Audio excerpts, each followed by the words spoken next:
നമസ്കാരം. ആദ്യമായി വേൾഡിലേക്ക് സ്വാഗതം. നമുക്കിന്ന് കടലക്കറി ഉണ്ടാക്കാം അല്ലേ. അതിൻ്റെ ഗുണങ്ങൾ ഞാൻ പറയാതെ തന്നെ എല്ലാവർക്കും അറിയാമല്ലോ. നല്ല പ്രോട്ടീൻ്റെ ഒരു ഉറവിടമാണ് ഈ കടല. ക്ഷീണം അകറ്റാനും ബോഡി ബിൽഡിങ്ങിനും കടല വളരെ നല്ലതാണ്.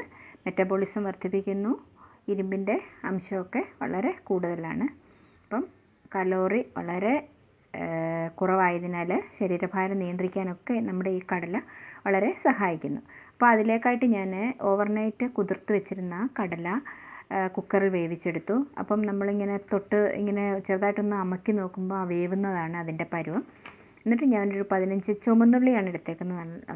ചുവന്നുള്ളി ചേർക്കുമ്പോൾ നല്ല ടേസ്റ്റാണ്. അപ്പോൾ തേങ്ങയും ചുവന്നുള്ളിയും നമ്മൾ ചീനിച്ചട്ടിയിൽ 1 സ്പൂൺ വെളിച്ചെണ്ണ മാത്രമേ ഞാൻ ചേർത്തുള്ളൂ. വഴറ്റിയെടുക്കുക. അതിലേക്ക് ഒരു ലേശം ഉപ്പ് ചേർത്ത് അത് വഴണ്ട് കഴിഞ്ഞപ്പോൾ ഞാൻ 1 സ്പൂണ്, ചെറിയ സ്പൂണാണ്, 1 സ്പൂണ് മുളക് പൊടിയും 1.5 സ്പൂണ് മല്ലിപ്പൊടിയും ചേർത്തിട്ടുണ്ട്. അപ്പം ഞാൻ 2 പേർക്ക് കഴിക്കത്തക്ക പോലെയാണ് ചെയ്തേക്കുന്നത്. അതാണ് അത്രയും അളവ് കുറച്ചെടുത്തേക്കുന്നത്. അപ്പം എത്രയും ചുമന്നുള്ളി നമ്മൾ ഏറെ ചേർത്താൽ അത്രയും നല്ലതാണ്. അപ്പം നമ്മൾ വെന്തിരിക്കുന്ന കടലയും കൂടെ ഇതിലേക്ക് ചേർത്തു.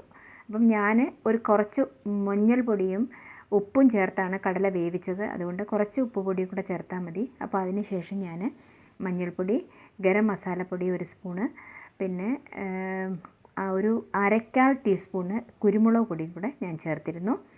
അപ്പം എന്നിട്ട് ഒരു തക്കാളിപ്പഴം കീറി അതിലേക്കിട്ടു. അപ്പം നന്നായിട്ട് വെന്ത് കഴിഞ്ഞപ്പോൾ ഞാൻ കുറച്ച് തേങ്ങാപ്പാലും കൂടെ ഇതിലേക്ക് ആഡ് ചെയ്തിട്ടുണ്ട്. നല്ല ടേസ്റ്റാണ് തേങ്ങാപ്പാൽ ഇതിലൂടെ ചേർത്ത് കഴിയുന്നുണ്ടെങ്കിൽ. അപ്പം ഇത് തേങ്ങാപ്പാൽ ചേർത്ത് കഴിയുമ്പോൾ പിന്നെ നമ്മൾ തിളപ്പിക്കേണ്ട കാര്യമില്ല. പ്രത്യേകിച്ച് ഞാൻ പറയുന്നു, ഇത് ഇരുമ്പ് ചീനിച്ചട്ടിയിൽ വെച്ചാൽ കൂടുതൽ ഗുണം കിട്ടുന്നത്. നമ്മൾ കടുക് വറക്കാനായിട്ട് എല്ലാം എടുത്തു. കടുക് വറുത്തതിന് ശേഷം നമ്മൾ ഇതിലേക്ക് ഒഴിക്കുവാണ്. ഈ ഒഴിച്ച് കഴിഞ്ഞിട്ട് നമ്മൾ അന്നേരം ഇളക്കാൻ പാടില്ല. നമ്മൾ ഒന്നുകൂടെ ഒന്ന് മൂടി വെക്കുക. അപ്പോൾ ഒരു 5 മിനിറ്റ് അങ്ങനെ മൂടി വെച്ച് കഴിഞ്ഞതിന് ശേഷം നമ്മൾ ഇളക്കുവാണെങ്കിൽ അതിൻ്റെ ടേസ്റ്റ് നന്നായിട്ട് കൂടുന്നതായിരിക്കും.